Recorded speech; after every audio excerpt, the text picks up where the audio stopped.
Good morning. Good morning ma'am. आज है Tuesday 11 अगस्त और क्लास 1-2 का है स्टोरी और क्लास 3-8 की भी है स्टोरी। तो क्लास 1-2 की स्टोरी है, नाम है चिड़िया का घोंसला। ठीक है। Yes ma'am. इसका कहानी का उद्देश्य ये रहेगा कि दूसरे की मदद करने पर अच्छा लगता है। तुम्हें अच्छा लगता है दूसरे की मदद करने पर? Yes ma'am. अब कहानी सुनो।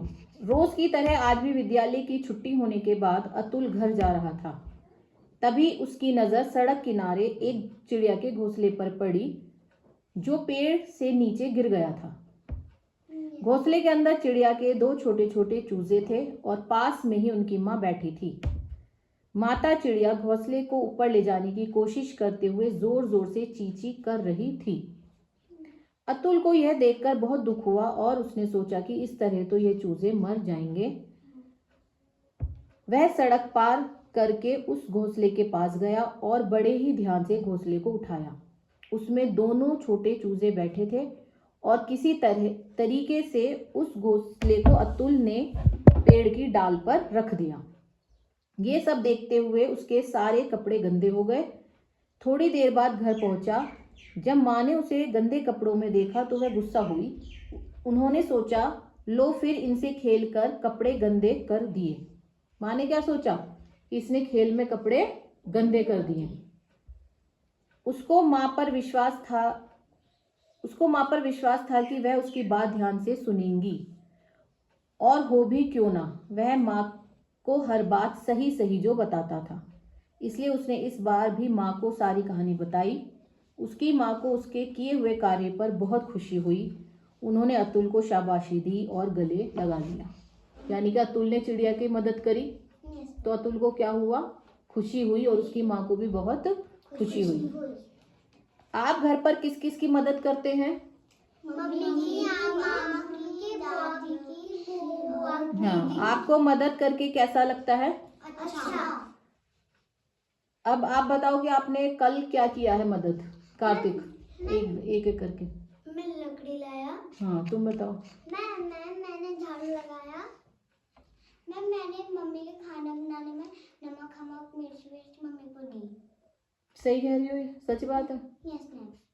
कहाँ से दी नमक मिर्च? मैम वो ऊपर हमारे डिब्बे में रख रखी थी। अच्छा, तुम बताओ। और जब मम्मी लोग घाट से आए, लकड़ी लेके आए, तो मैं भी लकड़ी लेके आई। गुड। हाँ माशा। यहाँ पानी गिर गया था तो मैंने देविका की हेल्प की। चलो, तो आपको समझ में आ गया जब हम किसी की हेल्प करते हैं तो क्या होती है? खुशी होती है। अब हम चलते हैं क्लास 3-5 की तरफ। उनकी भी है आज स्टोरी। तो क्लास 3-5 की स्टोरी है आज की, पढ़ाई लिखाई खुशी के लिए। पढ़ाई लिखाई खुशी के लिए। मतलब हमें क्यों पढ़ना लिखना है ना? तो हम इससे समझेंगे कि हमें, अच्छा ये गतिविधि है लेकिन आज की है हमारी स्टोरी। आज की स्टोरी है 3-5 की, गीता मैम से ऊंचा टावर।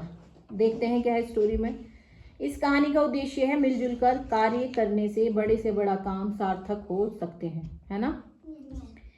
एक दिन गीता मैम कक्षा में आई और बोली, बच्चों आज हम एक एक्टिविटी करेंगे जिसमें पूरी कक्षा की भागीदारी होगी। मैम की बात सुनते ही सभी बच्चे उत्साह से उछल पड़े। राजू ने रीना से पूछा, तुम इतनी खुश क्यों हो रही हो? तो रीना बोली, अरे भूल गए क्या, गीता मैम की एक्टिविटीज कितनी मजेदार होती हैं, जैसे तुम करते हो एक्टिविटी। आज तो बड़ा मजा आएगा। रीना की बात सुनकर राजू के चेहरे पर मुस्कान आ गई और उसने मैम से पूछा, मैम हमें क्या करना है? मैम बोली, सभी विद्यार्थियों को एक एक अखबार मिलेगा जिससे उन्हें एक ऊंचा सा टावर बनाना है। सुप्रिया ने पूछा, कितना ऊंचा टावर मैम? गीता मैम ने जवाब दिया, मुझसे भी ऊंचा। और इस काम के लिए आपके पास कुल 10 मिनट हैं। विद्यार्थियों ने फटाफट अपने अपने अखबार को मोड़ना शुरू किया। 2-4 मिनटों में लगभग हर विद्यार्थी ने अपना अपना टावर बना लिया, लेकिन किसी का भी टावर घुटनों तक भी नहीं पहुंच पा रहा था। यानी कि वो इतना ही ऊंचा था, है ना? रीना और सुप्रिया एक ही डेस्क पर बैठी थी। कक्षा के सभी विद्यार्थियों की तरह वह दोनों भी परेशान थी क्योंकि दिए गए 10 मिनटों में से 7 मिनट गुजर चुके थे।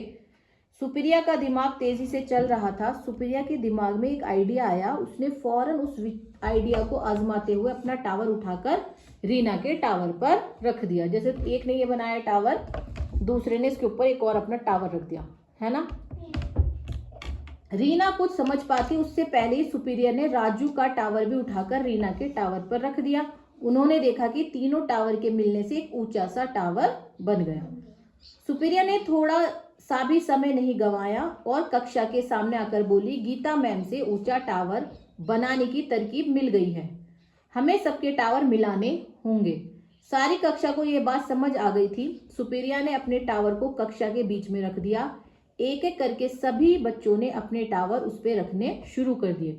टावर ऊंचा होता जा रहा था। जब एक के ऊपर एक आते रहेंगे टावर, जैसे ही उसका संतुलन बिगड़ने लगता है सब मिलकर उसे संभाल लेते हैं।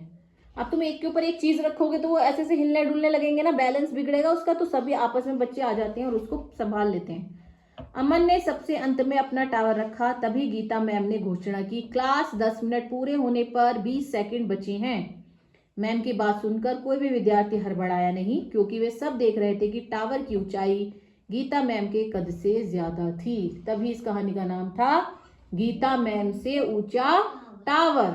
समझ में आ गया? कितने बच्चों को समझ में आ गई स्टोरी?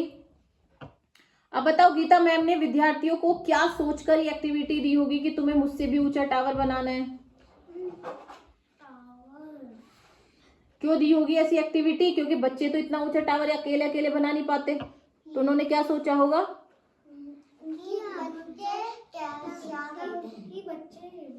बच्चे अपने दिमाग लगा हाँ, के क्या करते हैं। तो फिर क्या सोचा होगा? और उन्होंने ऐसे सोचा होगा कि हम एक के ऊपर एक टावर रखते हैं और मतलब सभी बच्चे एक साथ मिलकर काम करेंगे, है ना, तभी तो टावर ऊपर गया। ऐसे काम बताओ जो अकेले तो नहीं कर सकते लेकिन सब मिलकर एक साथ कर सकते हैं।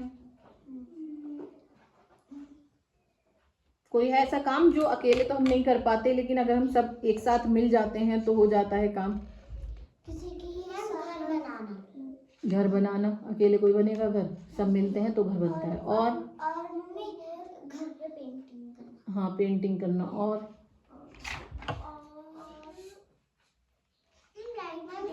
अगर बहुत सारी बुक्स होगी तो उसको ले जाना। हाँ, बहुत सारी बुक्स हैं। अब एक बच्चा कैसे उठाएगा उन्हें? सारे बच्चे मिलके थोड़ी थोड़ी ले जाएंगे।